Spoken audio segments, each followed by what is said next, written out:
Hi everybody, I'm Eileen Mowrey and welcome to Dialogues, the show which looks at the people, the places, and the issues which affect your life. Based in Sherman for 22 years, the Great Blue Heron Music Festival has been a local icon, spreading good music and good times throughout Western New York. Joining me now are co-founder Julie Rockcastle and festival site supervisor Steve Rockcastle. Welcome to Dialogues. Thank you. Now, this is going to be the 23rd annual Great Blue Heron Music Festival this year, correct? That's right. Now, what got this festival started? Well, in 1992, my friend David Tidquist was looking for a place to hold a festival. So I'd been going to some of his shows in Jamestown, seeing good music, and I said, well, you really should come and look at this piece of land that I had just ended up on, which belonged to my parents. And once he got on the property, he said, oh yes, this would work. Now, when the idea originally came about, was the idea to have a full 3-day music festival, or? It kind of originally was like, well, let's just have Down at the Buffalo and have a barbecue. But I think within a week we were thinking, no, let's do a 3-day festival. We'll get all our friends, you know, musicians together, and we'll just make this happen. And how did the first festival, how did that go? It went great. I mean, we had like 800 people there, and which is a pretty good number for first time out. The weather was good, music was good, people had a great time, and they just were like, you got to do this again. So we did. And when did you get involved, Steve? I've been to every one of the festivals. I've been to the first one and came as a festival goer and saw they needed some help, so jumped in and gave them a hand. And you've been working on it ever since? Pretty much, yep. All right, very nice. And how has the festival evolved over the years? Well, you know, the size made a big difference. You know, as it grew, we had to grow. We had to add some other properties for camping and parking. And the dynamic changed from more of a, you know, party in the woods to like kind of like a family gathering, and different age groups started to come with their kids and their grandparents and everything like that. So it's kind of grown up into itself that way. And has attendance grown over the years as well? It did the first few years, kind of leveled off. You know, last maybe 5 years has been pretty steady and not changing too much. We're at about 6,000 people come now. All right. And is there anything different about this year's festival? Anything new? There's always something different. Well, I think we're going to actually start our own Heron cookery food booth, you know, and sell some food. Our friends from Taco Hut in Jamestown help us with the catering as it is already for our performers and our core staff. So I think we're going to actually kind of have a food booth where we serve our performers and the public. So we're going to call it the cookery. Very See nice. how that goes. And I think we might have a troupe of fire spinners coming in from Buffalo. Wow. We have a nice drum circle, and there's a lot of activity there, and that kind of goes hand in hand for nighttime excitement. Very nice. And what would you say is the general atmosphere of the Great Blue Heron Music Festival? Well, the thing you notice when you first come on the land is like everybody's saying Happy Heron, and they just walk around with these big smiles on their faces. They're so happy to be there. The people that are at the front gate greeting people and selling tickets, that's like the job everybody wants, because they're like, everybody's so happy when they get here. And that's really how it is. That just persists right through the weekend? Yeah, it really does. Kind of overarching spirit of the place. Well, that and people kind of feel it as a homecoming too. They've been coming for years, and it's almost like family coming back, and it's a lot of fun that way too. I have heard it referred to as a sort of reunion for people. Do you get a lot of people coming from out of state and from There's a lot of like people that have moved away, you know, and then they plan that weekend to come home and visit their families and see other people that they see only once a year, either at the festival, and then they branch out and see their families too. So our mailing list like is all over the country, but sometimes it's really local people that are just returning. So like kind of how that works. Now, I've also heard that love is a big theme at the Great Blue Heron Music Festival. Of course. Did you two meet at the festival? We did. Yes, we did. In the second year.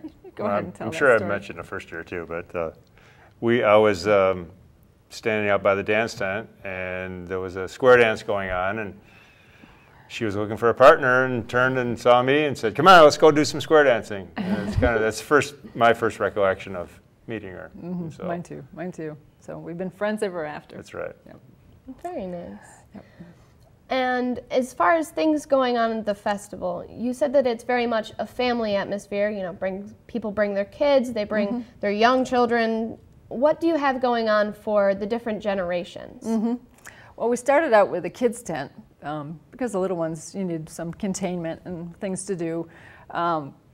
We count how many people come through the gates, so there's like 500 kids under 12 there. So wow. There's a lot of little kids, and they go in and out of the kids' tent and do all sorts of things. And then those kids started to get older, and the parents said, "We need a teen tent. We need to keep the teens busy. They're not as interested in the music."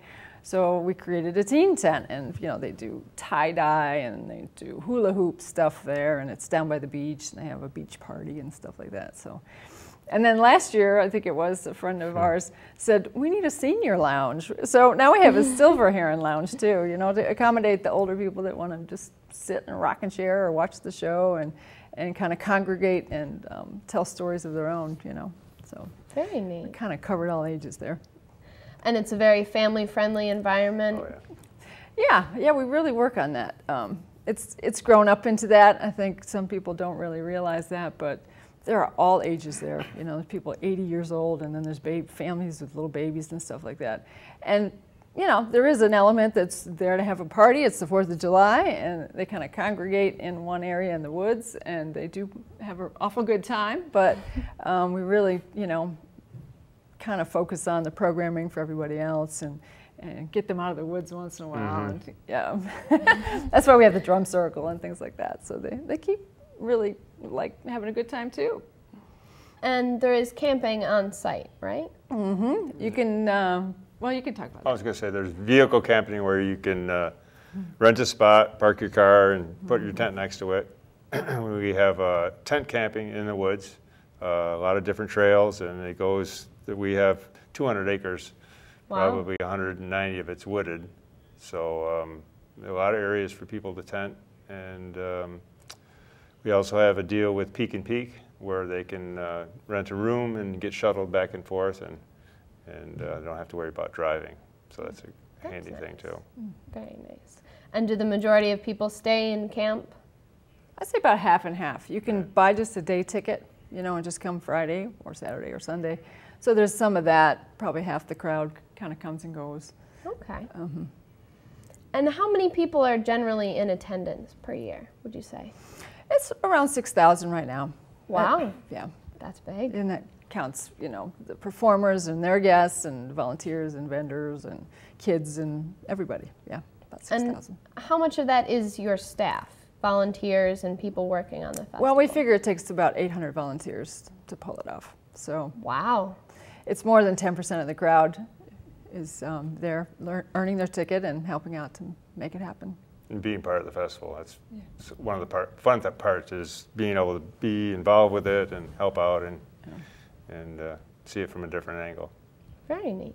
And is there an opportunity for people to get involved and to volunteer? Always. I always tell people, don't buy a ticket, volunteer. Because we need to fill those roles and those positions well ahead of the festival, you know. So there's stuff on the website where you can read about it, and there's like descriptions of what we have 26 crews of different things that people are doing. So those are all on there and described. And there's an application you have to fill out, and you know, we have different, you know, people can come out to the land and sign up, different things like that. And about how many different jobs would you say you have for volunteers? There's 26 different crews, you know, it's like first aid and beach and security and parking and tickets and the kitchen and the cafe and kids tent, teen tent, recycling. Yeah, they all have, you know, roles. Even our bathhouse has a crew, you know, if you want to. Well, we'll talk more about volunteering when we come back. Right now we need to take a break, but when we come back we'll have more about the Great Blue Heron Music Festival and opportunities to volunteer.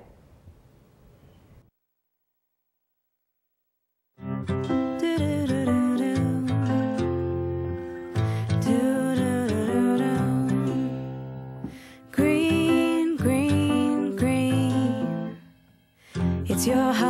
it's your dream.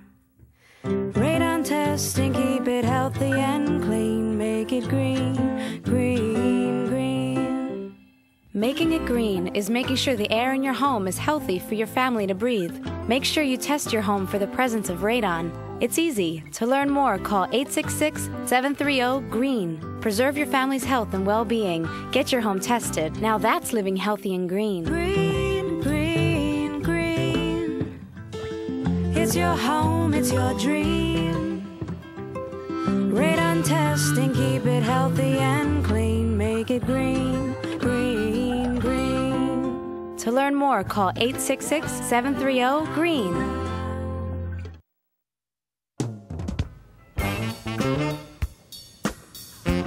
Welcome back to Dialogues. I'm Eileen Mowrey. Today we're chatting with Julie Rockcastle, co-founder of the Great Blue Heron Music Festival, and Steve Rockcastle, site supervisor. Now, we were just talking about volunteering at the Great Blue Heron Music Festival. You're saying there's 26 different crews, and you can apply to volunteer on your website. Is that correct? That's right. Or we can mail you an application, you know, if you're not somebody that's online doing that kind of thing. Okay. Yeah. And how many more volunteers do you need for this year, would you say? Oh, you know, we need 800 altogether, so we're at like 300 right now. A lot of people wait to the end, you know, the phone rings like crazy the last 2 weeks, and you wish they'd called a little earlier because there's a lot of work that goes behind that. You have to get their application in and get it all entered into the database, and then you have to like get them scheduled into the crew and make sure they like their schedule and all of that, so.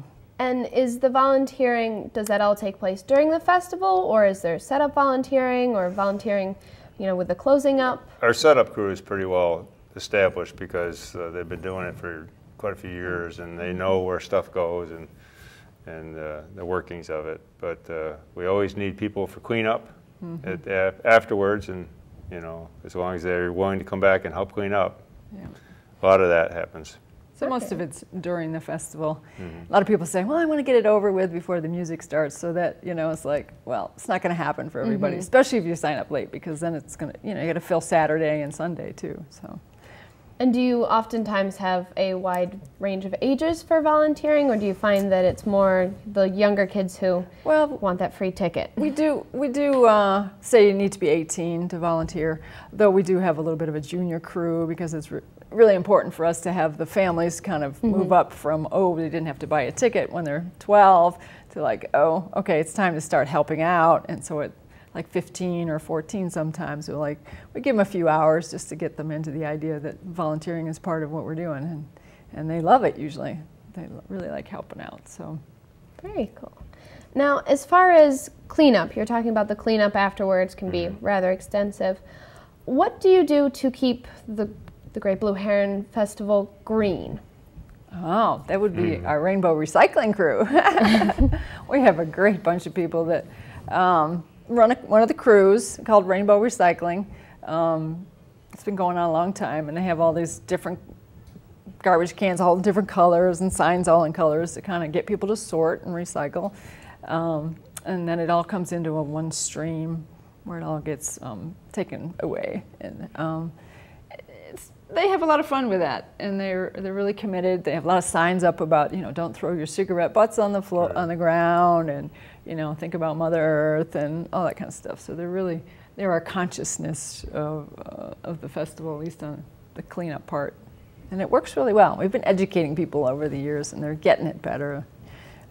Some people come from other states where they don't recycle and sort things much, you know. So it's like, what do you want me to do? Oh, okay. You also have a number of workshops going on at the festival, correct? Lots of workshops, yes. Sometimes that program looks bigger than our music program. The kids tend have something starting every hour. You know, it might go longer than an hour, but every hour there's at least one thing that starts, you know, that's on a schedule that they can go, oh, I want to go see this. And mixed in there is like Compost Theater has a little production. They come from Ithaca and educate about composting.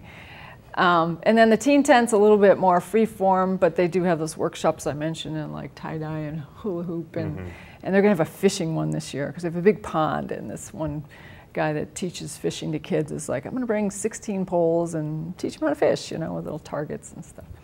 Cool. And then the sort of adult workshops are more like yoga, rub board, and guitar. Instrument and, stuff. Yeah, more like instrument things. Drumming. Drumming with Jim Donovan.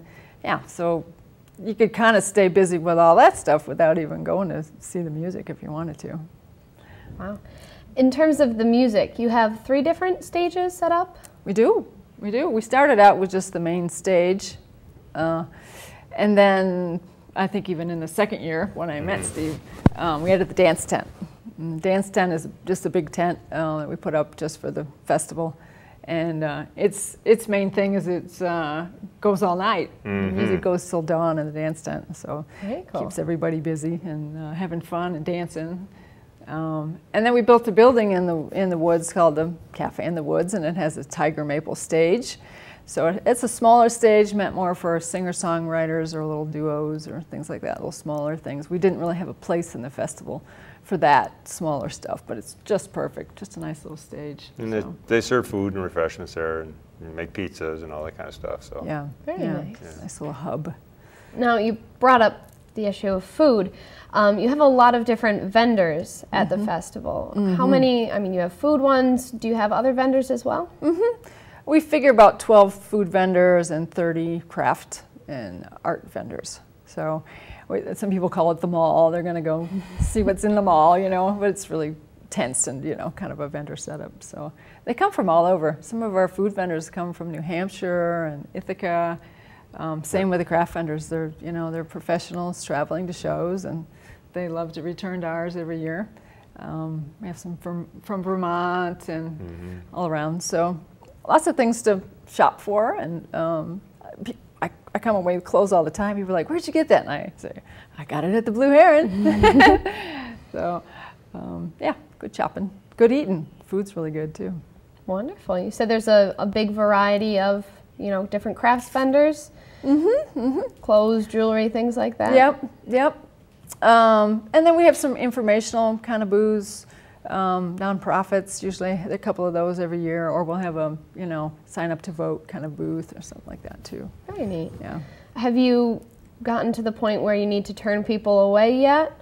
Oh yeah, for the vending you mean? Yeah, there's usually more than we can fit. It's kind of a contained area, just that many spaces. So yeah, every year we do turn away both food and craft vendors, but yeah, they apply next year, and hopefully we rotate them in and out a little bit. All right. Now, in terms of the music, the big draw, who do you have coming this year? Oh, yes, the music. You want to talk about that? Would you like the poster? No, I'm good with it.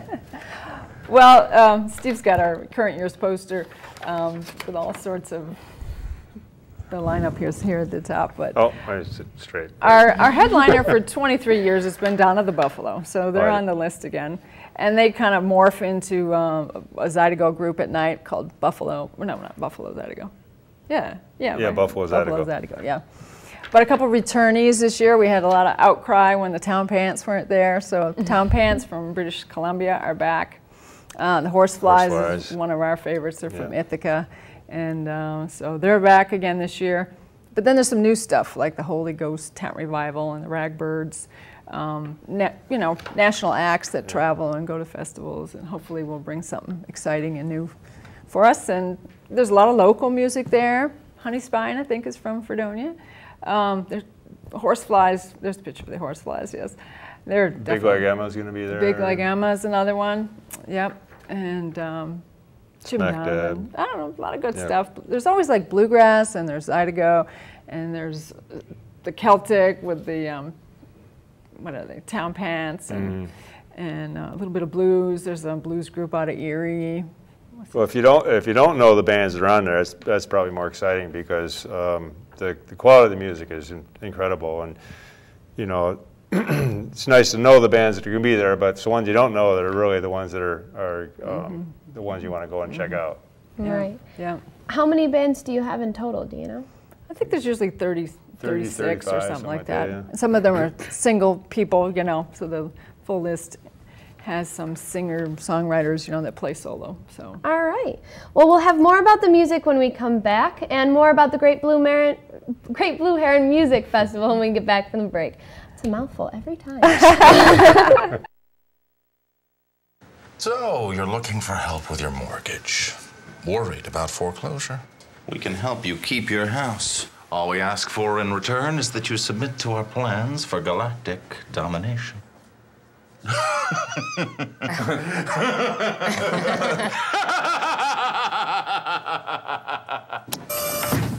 Sign. If you're facing foreclosure, talk to the right people. Speak with HUD-approved housing counselors free of charge at 888-995-HOPE. When you throw away money on wasted electricity, you're throwing away everything you could have bought with it. Saving energy saves you money. This is one amazing truffula tree. Can you imagine a place where these grow everywhere? Yes, it's called the forest, a magical place to enjoy with your family.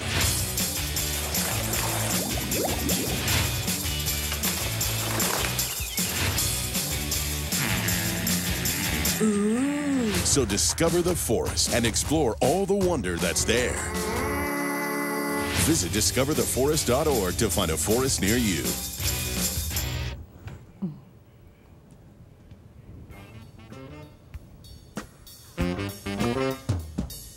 Welcome back to Dialogues. We're talking about the Great Blue Heron Music Festival today with Julie and Steve Rockcastle. Now, before we get back into the music and the festival, we have up front here a copy of a documentary that was shot, was it the 20th anniversary of the Great Blue Heron Music Festival? And what would you say people can take away from that documentary? Well, I think it does represent our history pretty well. It tells the story of how we started, has little interviews with my partner, David, who isn't here with us today. And yeah, I think that's a really neat piece. Plus, if you've never been there, it's a great way to be introduced to the look of the site and the feel of the festival and just how much fun people are and how much fun they're having. I know, for one, I've heard about the Great Blue Heron Music Festival, but I saw the DVD recently, and I got pretty excited for it myself, so I think it's a very, very cool project. And that's available on your website, correct? Yep. You have a merchandise section on your website? Yeah, and thegreatblueheron.com. Yep, there's a store link there. Or you could come by our place, we have a little farm store, and you can buy it there. Or you could buy it at the festival. There's a merchandise booth where we sell T-shirts and hats and the movie. Now, you mentioned the farm. You have other events that go on at the location throughout the year, correct? It's true. This season we're doing some workshops. We grow shiitake mushrooms, and on the weekends we're having learn how to grow mushroom workshops. Steve mostly does the farm stuff, and sometimes we get some pasture walks and things like that. We raise 100% grass-fed beef, certified organic chicken, organic vegetables, and the shiitakes are also organic. So wow, it's a down-to-earth type of thing. You know, good quality food, and have pastoral walks where we get local farmers to come and see what's going on. And grass-fed, grass-based production is a little bit different than what most conventional farmers are used to, so it's nice to get people out and see what's going on. All right, and do you have other music events and things like that throughout the year? We do. Once we get cleaned up from the Blue Heron in the end of July, we open what we call night lights at the Heron, and that's like a trail that we've set up in the woods with lights and music and art. And you can walk the trail and stop at our cafe and have a little bite to eat or something. Sometimes there's music on the stage. Most of the time there's something going on. Something going on. And it's just a really great family outing, you know, something to do after dark and get the kids out. You know, they love to go in the woods and with their flashlights and, you know, run up and down the trail. And so we do that. And then later in the season, at the end of that, first part of September, we have the Nightlights Fall Music Festival, which has become its own entity. And it's a 3-day event with some different kind of music, more like jam bands and such, electronic stuff. And it's really been fun. It's really got its own little thing going on. We like it. And then the Great Rhythm Revival. That's right.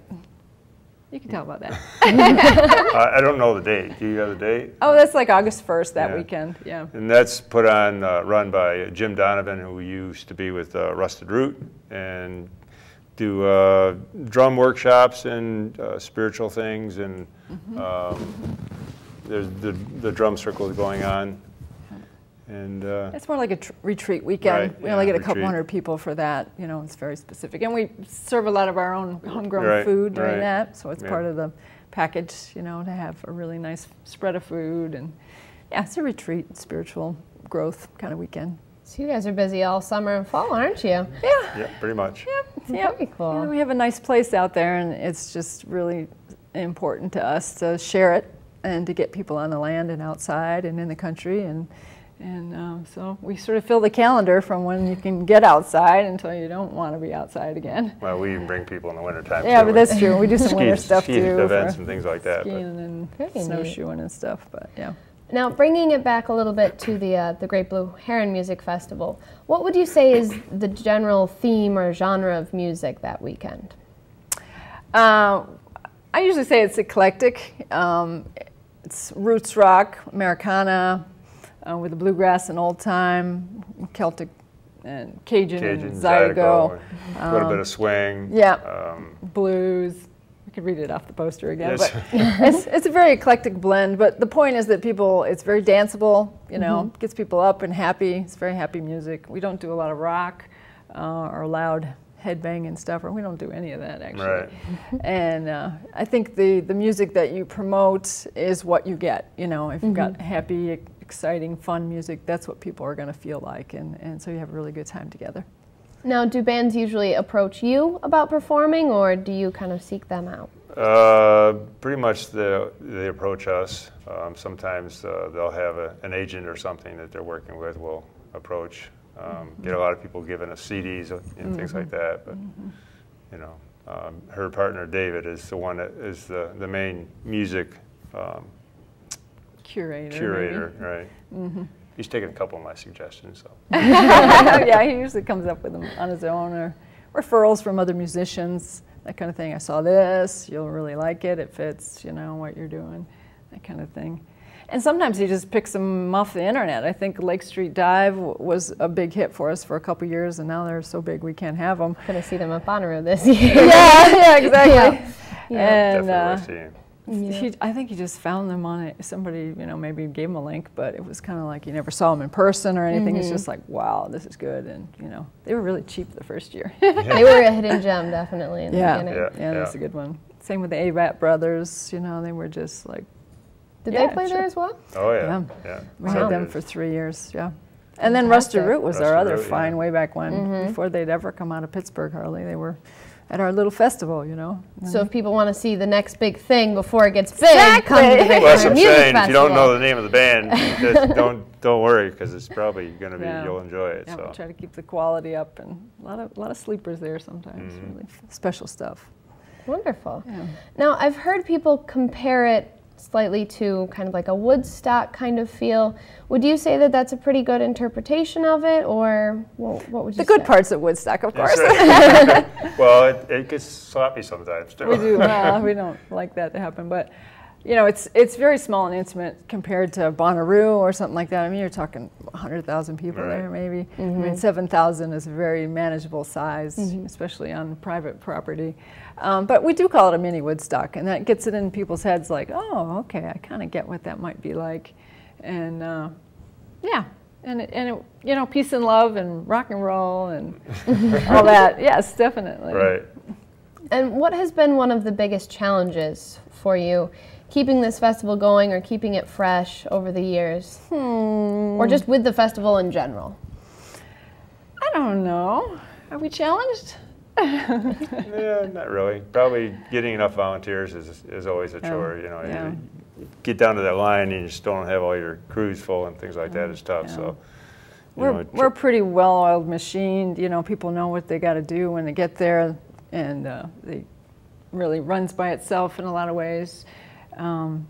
But yeah, there's a lot of it work. You know, we work all year round on it, so sometimes it's like just motivating yourself. Oh, we gotta, like, I don't know, do some silly paperwork or something. You know, there's some hard parts that aren't that glamorous. You know, but or sometimes you'll have a rainy weekend and I'll be on the tractor moving gravel and trying to pull people in and pull people out, stuff like that. But that's all part of the fun. People enjoy it and they're glad to see you're out there wanting to help them out and make sure they have a good time. So it's all wonderful. Fun. Yeah. And if people want to get tickets, which they should by now, where can they get tickets from? Couple of outlets where you can just walk in. Holly Lofts in Jamestown, also the Reg Lene Civic Center. If you're up in Buffalo, then it's like Terrapin and Erie is Grasshopper. And online, that's really the biggest way now. It's just through our website. All right, wonderful. Well, thank you both so much for coming. That will do it for another edition of Dialogues. If you're interested in attending the festival, volunteering, or learning more about the festival, go to www.greatblueheron.com. If you're interested in seeing this show again or sharing it with somebody, just go to our website at www.DialoguesTV.com. It's also where you'll find our previous shows, just in case they have some information that might interest you as well. Thank you for joining us. I'm Eileen Mowrey, and we'll see you next time on Dialogues. Goodbye, everybody. Goodbye.